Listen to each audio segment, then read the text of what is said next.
दोस्तों नमस्कार। यह बरस बहुत ही महत्वपूर्ण है। आप सोच रहे होंगे कि इस बरस दुनिया में तो वाकई बहुत उथल पुथल हुई और बरस अभी बीता नहीं है। आने वाले वक्त में पता नहीं भारत की विदेश नीति, भारत की कूटनीति, भारत के अमेरिका के साथ संबंध, भारत के चीन के साथ बढ़ती निकटता, इन सब के बीच ऑपरेशन सिंदूर, पाकिस्तान के साथ रिश्ते, ना जाने क्या क्या आपके जहन में 2025 यानी इस बरस का जिक्र करते ही आने लगे होंगे। लेकिन आज इन बातों का जिक्र नहीं किया जाएगा। यह बरस दरअसल भारत की अपनी अंदरूनी राजनीति, भारत की मौजूदा राजनीतिक सत्ता, भारत की वैचारिक राजनीतिक और सामाजिक परिस्थितियों के बीच खड़ा हुआ राष्ट्रीय स्वयंसेवक संघ और उस राष्ट्रीय स्वयंसेवक संघ के 100 बरस पूरे होने का भी यही बरस है, यानी 2025। और यह भी इसी बरस में होना है कि 2 अक्टूबर को महात्मा गांधी की जयंती जब मनाई जाएगी तो हो सकता है हर जहन में नाथूराम गोडसे याद आ ही जाए। हो सकता है नाथूराम गोडसे के साथ साथ राष्ट्रीय स्वयंसेवक संघ की भी याद हो जाए। सावरकर यानी उनकी हिंदू महासभा भी याद आने लग जाए। महत्वपूर्ण इसलिए भी है क्योंकि 2 अक्टूबर को विजयादशमी का दिन है और 2 ही अक्टूबर को विजयादशमी के दिन यानी विजयादशमी का दिन, वो हर बरस अलग अलग दिन आता है लेकिन इस बार 2 अक्टूबर को आ रहा है। और विजयादशमी के दिन ही 1925 में राष्ट्रीय स्वयंसेवक संघ बनाया गया था। हेडगेवार ने उसकी नींव रखी थी नागपुर में 1925 में। वह विजयादशमी का दिन था। तो विजयादशमी के दिन 2025 में 100 बरस पूरे होंगे। और हेडगेवार के दौर को अगर आप याद कीजिएगा तो हो सकता है आपके जहन में यह सवाल जरूर उठने लग जाए कि उनके जहन में जो हिंदू समाज को लेकर जो कुछ भी चल रहा था उसमें उन्होंने जो लकीर अपने वक्त में खींची वह शायद एक वैचारिक लड़ाई की शुरुआत थी। उसके बाद गुरु गोलवलकर ने इस देश में संघ को जितना विस्तार सांगठनिक तौर पर दिया और राजनीतिक प्रयोग जो देवरस ने किया, उसके बाद तो मौजूदा वक्त में मोहन भागवत ही आपके जहन में तुरंत याद आ जाएंगे। और आपके जहन में उन सब के बीच हो सकता है कुप्प सी सुदर्शन या रज्जू भैया याद ना आए, लेकिन मौजूदा वक्त अतीत के तमाम पन्नों पर भारी हो चला है क्योंकि 100 बरस के मौके पर संघ में तो डुगडुगी पीटी जानी चाहिए कि देखिए हमारा प्रचारक इस देश का प्रधानमंत्री है। लेकिन मुश्किल हालात यह है कि 100 बरस जब पूरे हो रहे हैं और 2 अक्टूबर के दिन हो रहे हैं, इस दौर में भी आरएसएस शायद सबसे कमजोर है। वैचारिक तौर पर उसकी लड़ाई कुंद पड़ गई है। उसके अपने 40 से ज्यादा संगठनों में जो सबसे ज्यादा महत्वपूर्ण संगठनों ने राजनीतिक लकीर खींची, उस राजनीतिक लकीर पर चलकर कभी जनसंघ, कभी जनता पार्टी और कभी बीजेपी को सफलता हासिल हुई। ये तमाम परिस्थितियां इस दौर में संगठनों के आश्रय ही कुंद क्यों पड़ गई? क्या मौजूदा वक्त में प्रचारक से प्रधानमंत्री तक की कुर्सी पर पहुंचे प्रधानमंत्री मोदी के शासनकाल में सत्ता ने कुछ ऐसा रुख दिखलाया, विश्व हिंदू परिषद कुंद हो गई। किसान संघ किसानों को लेकर लड़ाई लड़ने से हिचकता हुआ दिखाई दिया। विदेशी पूंजी और विदेशी निवेश के सामने भारतीय मजदूर संघ ने घुटने टेक दिए। स्वदेशी जागरण मंच को समझ ही नहीं आया कि उसका रास्ता कब कहां कैसे खत्म हो गया और जो दत्तोपंत ठेंगड़ी और एक वक्त मदनदास, एक वक्त गुरुमूर्ति, एक वक्त गोविंदाचार्य जिन बातों का जिक्र किया करते थे वह सब कुछ काफूर हो गया और सब कुछ प्रधानमंत्री मोदी की सत्ता में जाकर सिमट गया। और ध्यान दीजिए 2014 के बाद इस देश में सिर्फ और सिर्फ संघ का जिक्र कर लीजिए या बीजेपी का जिक्र आप संगठन के तौर पर कर लीजिए, विचारधारा के तौर पर कर लीजिए, कांग्रेस के खिलाफ लड़ाई लड़ने को लेकर कर लीजिए, विदेशी पूंजी के आश्रय विकास की चकाचौंध दिखाने के सपनों का जिक्र कर लीजिए, या फिर बढ़ती हुई इकोनॉमी, बढ़ते हुए लाभार्थी, बढ़ते हुए गरीबों में अनाज बांटने की सोच, और इन सब के बीच एक ही नाम आपको नजर आएगा और वो नाम प्रधानमंत्री नरेंद्र मोदी का होगा। तो क्या वाकई 100 बरस संघ के पूरे हो रहे हैं? उस बरस संघ के भीतर भी यह सवाल है, क्या वाकई जिस धारा, जिस विचारधारा, जिस सोच, जिस समाज और जिस राष्ट्र की परिकल्पना हेडगेवार के दौर से शुरू की गई थी, अब वह पूरे तरीके से खत्म हो गई और पूरी राजनीति, पूरी सियासत, पूरी सामाजिक परिघटनाएं और इस देश की आर्थिक परिस्थितियों ने उन तमाम संगठनों के सोच को ही खत्म कर डाला और उनकी कोई हरकत समाज में दिखाई नहीं देती है? आप कह सकते हैं, हो सकता है। लेकिन इसी बरस ऐसा क्या हुआ? 2024 के चुनाव परिणामों के ठीक बाद संसद के भीतर प्रधानमंत्री नरेंद्र मोदी ने पहली बार राष्ट्रीय स्वयंसेवक संघ का जिक्र इस तर्ज पर किया कि उससे बेहतर कोई संगठन है ही नहीं, और उस संगठन ने जो राष्ट्रवाद का पाठ पढ़ाया है, इस देश के भीतर राष्ट्र सेवा का जो पाठ पढ़ाया है, शायद उससे बेहतर कुछ भी नहीं है। यानी 10 वर्षों में कभी जिक्र नहीं, लेकिन 2024 के चुनाव परिणामों के बाद खुले तौर पर जिक्र। इतना ही नहीं, लाल किले के प्राचीर से भी दुनिया के सबसे बड़े एनजीओ के तौर पर संघ को रखने की कोशिश भी प्रधानमंत्री मोदी ने शायद सबसे बड़े संघ परिवार और परिवार से हटकर एनजीओ इस जिक्र के साथ कर डाली। यानी लाल किले के प्राचीर से भी संघ का जिक्र कभी किसी ने नहीं किया, प्रधानमंत्री ने किया। प्रधानमंत्री के तन मन में आज संघ बसा हुआ, इसीलिए मन की बात करते हुए वो जानते हैं कि दरअसल आजादी की लड़ाई में संघ की भूमिका नहीं थी, लेकिन पहली बार उन्होंने संघ का जिक्र जिस लिहाज से किया, वह भी शायद एक अनूठापन है। अनूठापन इसलिए है क्योंकि आजादी की लड़ाई गुलामी के खिलाफ थी और उसमें संघ की भागीदारी नहीं थी, लेकिन वैचारिक गुलामी के खिलाफ संघ ने बड़ी लड़ाई लड़ी और वैचारिक गुलामी से मुक्ति के लिए हेडगेवार इस संघर्ष को इस देश में पैदा करके निकल लिए। इसका जिक्र आज मन की बात में प्रधानमंत्री नरेंद्र मोदी ने किया। क्यों कहना पड़ रहा है बार बार संघ से महान कुछ भी नहीं? क्या यह एक ऐसी परिस्थिति है जिसमें पहली बार संघ के पुराने स्वयंसेवक, जो इस देश में मंत्री पद पर भी रह चुके हैं, संघ के वह पुराने स्वयंसेवक जो वैचारिक तौर पर संघ जब जब संकट में आया, या अटल बिहारी वाजपेयी की सरकार के दौर तक को परख लीजिए, उस दौर में जब भी वो संकट में आए, वो चाहे स्ट्रेटेजिक क्षेत्र में विदेशी पूंजी के आने का वक्त हो, स्वदेशी जागरण मंच को खारिज करने का दौर हो, तमाम जगहों पर जो नाम उस वक्त उभरते थे, आज वो खुले तौर पर प्रधानमंत्री मोदी की नीतियों पर उंगली उठाने से चूक नहीं रहे हैं। प्रधानमंत्री मोदी की आर्थिक नीतियों ने किस तरीके से इस देश को लाचार बना दिया है और रोजगार कैसे खत्म हो गया, इसका जिक्र विपक्ष कई मौकों पर करता रहा है, लेकिन अपना ही स्वयंसेवक, अपना ही पुराना मंत्री अगर इस बात का जिक्र संघ के सामने बैठकर यह कहते हुए कहे कि देखिए पूरी प्रोजेक्ट हमारी देख लीजिए, तब आप समझ पाएंगे कि कैसे प्रधानमंत्री मोदी की आर्थिक नीतियां इस देश के ही खिलाफ की है।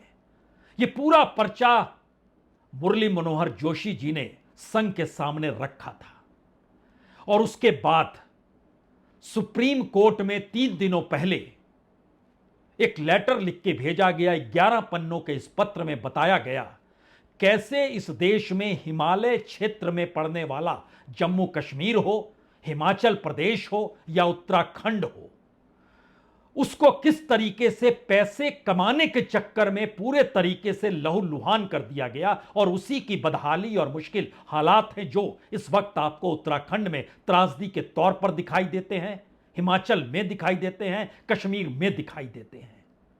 इसका जिक्र भी स्वयंसेवक ही कर रहे हैं और इसी मौके पर संघ को लेकर प्रधानमंत्री मोदी मन की बात में जिक्र कुछ इस तर्ज पर कर रहे हैं। विजयादशमी एक और वजह से बहुत विशेष है। इसी दिन राष्ट्रीय स्वयंसेवक संघ की स्थापना के 100 वर्ष हो रहे हैं। एक शताब्दी की ये यात्रा जितनी अद्भुत है, अभूतपूर्व है, उतनी ही प्रेरक है। आज से 100 साल पहले जब राष्ट्रीय स्वयंसेवक संघ की स्थापना हुई थी, तब देश सदियों से गुलामी की जंजीरों में बंधा था। सदियों की इस गुलामी ने हमारे स्वाभिमान और आत्मविश्वास को गहरी चोट पहुंचाई थी।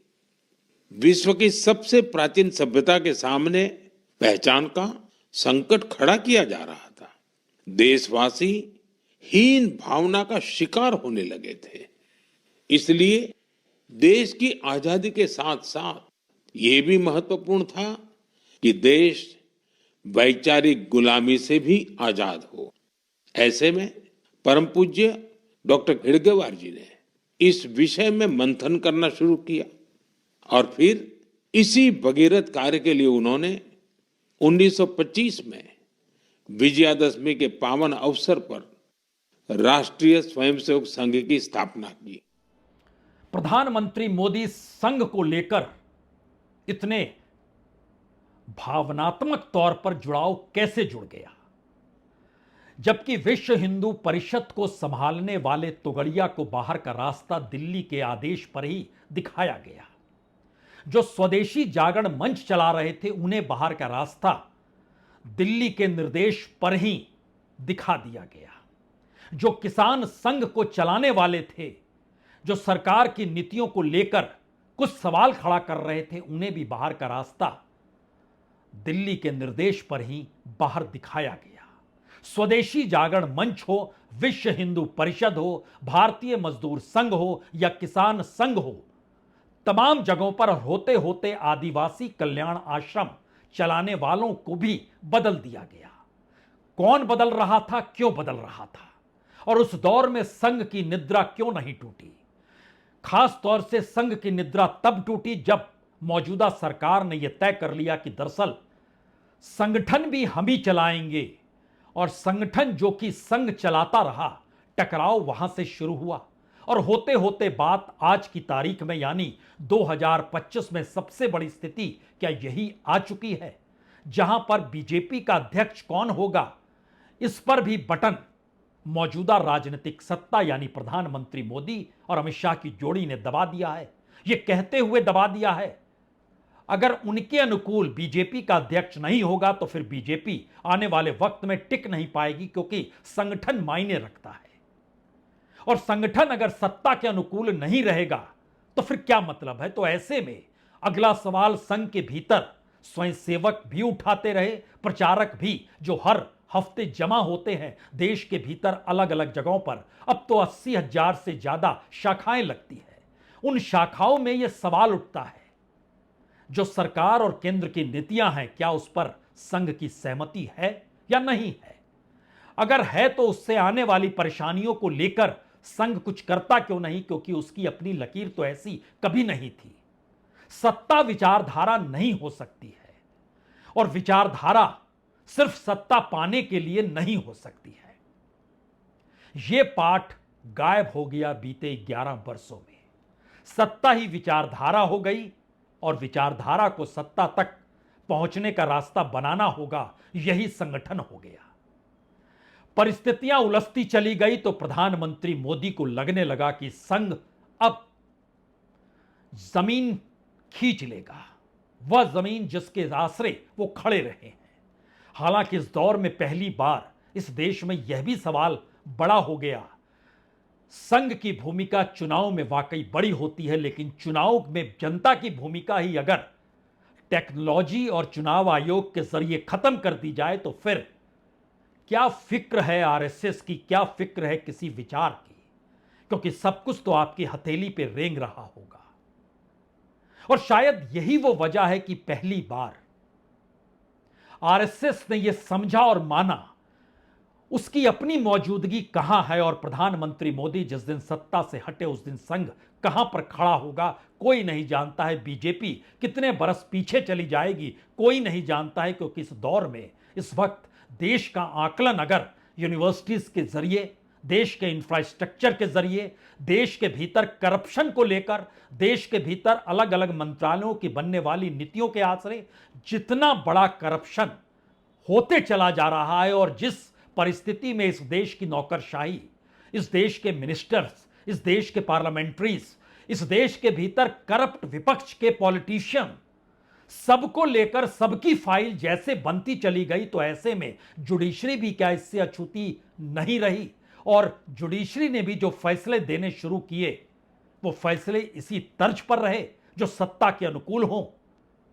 यह फैसला भी दिया गया था कि 4 धाम, लेकिन 4 धाम जिसको कहा जाता है उससे हटकर नया 4 धाम सुप्रीम कोर्ट में बताया गया कि यमुनोत्री, गंगोत्री, केदारनाथ, बद्रीनाथ। लेकिन अतीत की परिस्थितियों को अगर 4 धाम में खोजिएगा तो उसमें आपको सिर्फ बद्रीनाथ दिखाई देगा इस इलाके का। उसके बाद आपको रामेश्वरम जाना पड़ेगा, उसके बाद आपको गुजरात जाना पड़ेगा, उसके बाद आपको उड़ीसा जाना पड़ेगा। उस 4 धाम को भूलकर इस 4 धाम में आकर इंफ्रास्ट्रक्चर जब सुप्रीम कोर्ट के भीतर तक जा पहुंचा तो सुप्रीम कोर्ट ने यही फैसला दिया कि देखिए यह बॉर्डर का इलाका है और सेना की जरूरत है। तो पहली बार 3 दिनों पहले एक पत्र लिखा गया। इस पत्र में इस बात का जिक्र किया गया कि सेना की आवाजाही तो हुई नहीं, टूरिज्म का अड्डा बनाने की कोशिश की गई, अलग अलग होटल खुलते चले गए, सड़कों का चौड़ीकरण जिस लिहाज से हो रहा था उसने पूरी प्रकृति को तहस नहस कर दिया।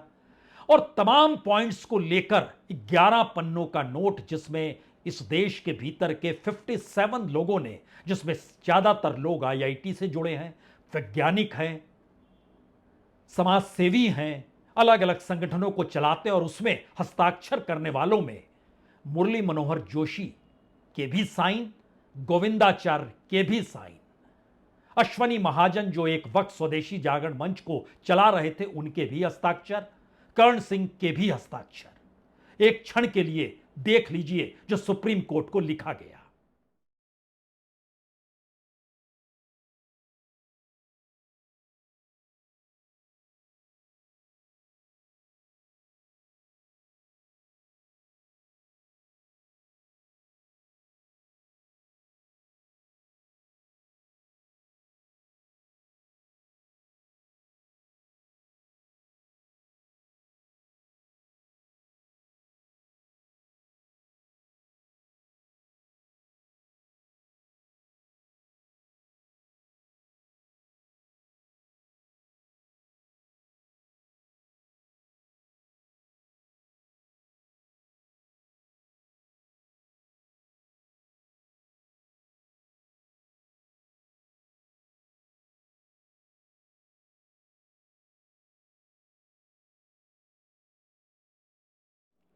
सुप्रीम कोर्ट के चीफ जस्टिस के नाम लिखे 11 पन्नों के इस अपील में कहा गया कि जो फैसला 2021 में 4 धाम परियोजना को लेकर दिया गया था उसको वह रोक लगाइए, उसे आप बदल दीजिए, क्योंकि ऐसी परिस्थिति है कि पूरा का पूरा हिमालय का इलाका लहूलुहान है और ऐसी परिस्थिति ना बन जाए कि मानचित्र से ये पूरे इलाके गायब हो जाएं, जिसमें उत्तराखंड, हिमाचल प्रदेश और जम्मू कश्मीर का इलाका है, जहां पर हाल के दिनों में जो प्राकृतिक आपदा जिस तरीके से आई, दरअसल उसके पीछे यहां की सरकारी परियोजनाएं हैं। बाकायदा ministry of road transport and highway का जिक्र किया गया कि उसने बिना सोचे समझे परखे जो भी काम किया उसी का असर है कि फ्लैश फ्लड धाराली में आता है। उत्तराखंड, किश्तवाड़, पूरे के पूरे वहां बादल फटते हुए दिखाई देते हैं, लोगों के घर डूबते हुए दिखाई देते हैं। यानी जिस लिहाज से मिनिस्ट्री काम कर रही थी उसके पीछे जो सोच थी वह हो सकता है बिजनेस की सोच हो, पैसा कमाने की सोच हो, लेकिन इस तरीके से जो काम हुआ है यह बेहद खतरनाक है।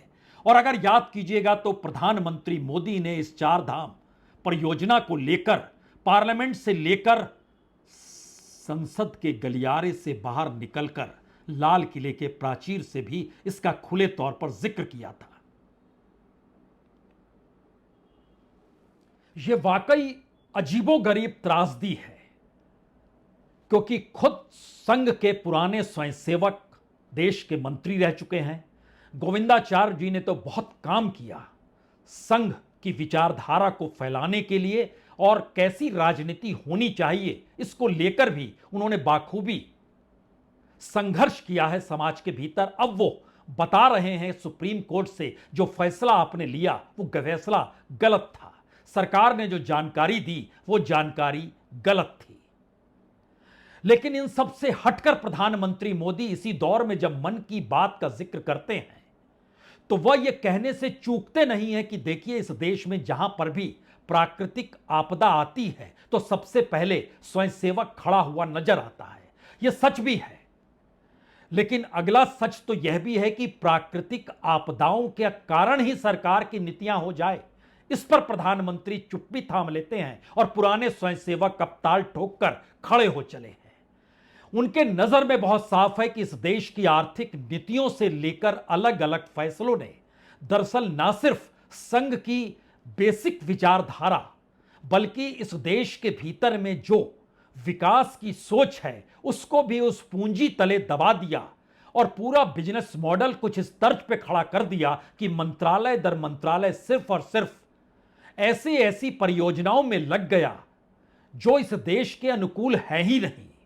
तो क्या सिर्फ भ्रष्टाचार, लूट और इन सब के बीच कमाई एकमात्र यही व्यवस्था होती चली गई?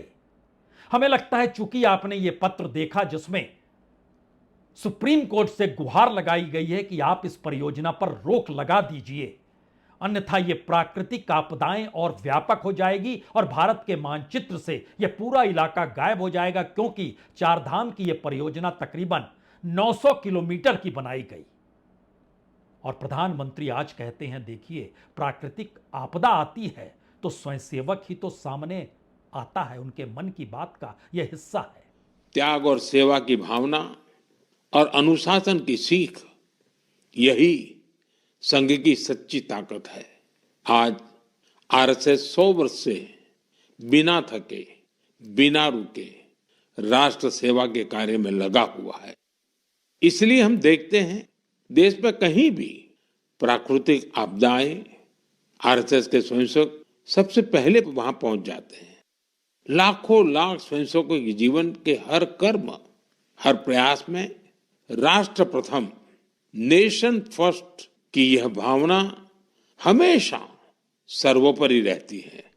हो सकता है फिर यह सवाल आपके जहन में हो, प्रधानमंत्री इस दौर में संघ का जिक्र और संघ का गुणगान क्यों करने में लगे हैं, जबकि उनकी अपनी नीतियों ने संघ को ही धराशायी कर दिया। और उसके बाद अगला सवाल यह भी आपके जहन में आ सकता है, बकायदा सरसंघचालक ने संकेत दिए थे नागपुर में किताब के विमोचन के मौके पर 75 बरस की उम्र में रिटायर हो जाना चाहिए, लेकिन उसके बाद जब वो दिल्ली में 3 दिनों का भाषण देने पहुंचे तो वहां वो फिसल गए और उन्होंने कहा नहीं नहीं, मैंने ऐसा कुछ कहा नहीं, वो तो एक संदर्भ था। संदर्भ था खुद को लेकर, संदर्भ था प्रधानमंत्री मोदी को लेकर। संदर्भ किस बात का था? क्या प्रधानमंत्री मोदी ने कहा था वो नेहरू का रिकॉर्ड तोड़ना चाहते हैं, कम से कम संघ उसके बीच ना खड़ा हो? या फिर सरसंघचालक ने कहा था वो सब चीज ठीक, लेकिन आप पहले बीजेपी का अध्यक्ष हमारे कहने के हिसाब से तो बनाइए? या फिर एक ऐसी परिस्थिति थी जिसमें दिल्ली ने खुले तौर पर नागपुर को संकेत दे दिए थे आपको जिस रास्ते चलना है चलिए, लेकिन हम मौजूदा राजनीतिक सत्ता को नहीं छोड़ेंगे?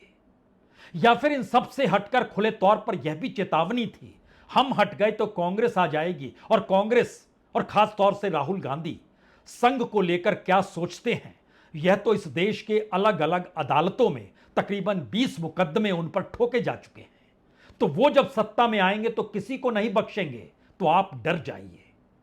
और इस डर या इस डर के कटघरे में खड़ा करने के बाद सरसंघचालक भी उस जेड सिक्योरिटी के दायरे में आ गए जहां से वो संवाद लोगों से बना ना पाए या लोगों के संवाद उन तक नहीं पहुंचे। ऐसी परिस्थिति पहले कभी नहीं थी। लेकिन अगला सवाल उसके बाद का है, क्या ऐसी परिस्थिति भी पहले कभी थी कि एक प्रचारक प्रधानमंत्री है और एक वक्त में दूसरा प्रचारक जो अटल बिहारी वाजपेयी थे, उस दौर के जो मंत्री मुरली मनोहर जोशी हैं, वो इस देश की आर्थिक नीतियों से लेकर इस देश के भीतर इंफ्रास्ट्रक्चर को लेकर जो सवाल खड़ा कर रहे हैं और बता रहे हैं, रास्ता सही नहीं है। जिन 57 लोगों ने हस्ताक्षर किए हैं उसमें कांग्रेस के सांसद भी हैं, प्रयागराज से जीते हुए सांसद हैं, राज्यसभा के सांसद हैं। मैसेज बहुत साफ है, टकराव खुले तौर पर सामने आ चुका है और एक के बाद एक अब नीतियां जो प्रधानमंत्री मोदी ने बीते 11 वर्षों में अपनाई, उस रास्ते अब एक एक चीज खुलकर सामने आएगी। उस दिशा में चीन के साथ सरकार के प्रगाढ़ होते संबंध, लेकिन चीनी सामान का बहिष्कार तो संघ ने ही इस देश में शुरू किया था। तो क्या चीन के साथ संबंधों को लेकर अब अगला रास्ता भी पुराने स्वयंसेवक खोलने वाले हैं? जाहिर तौर पर।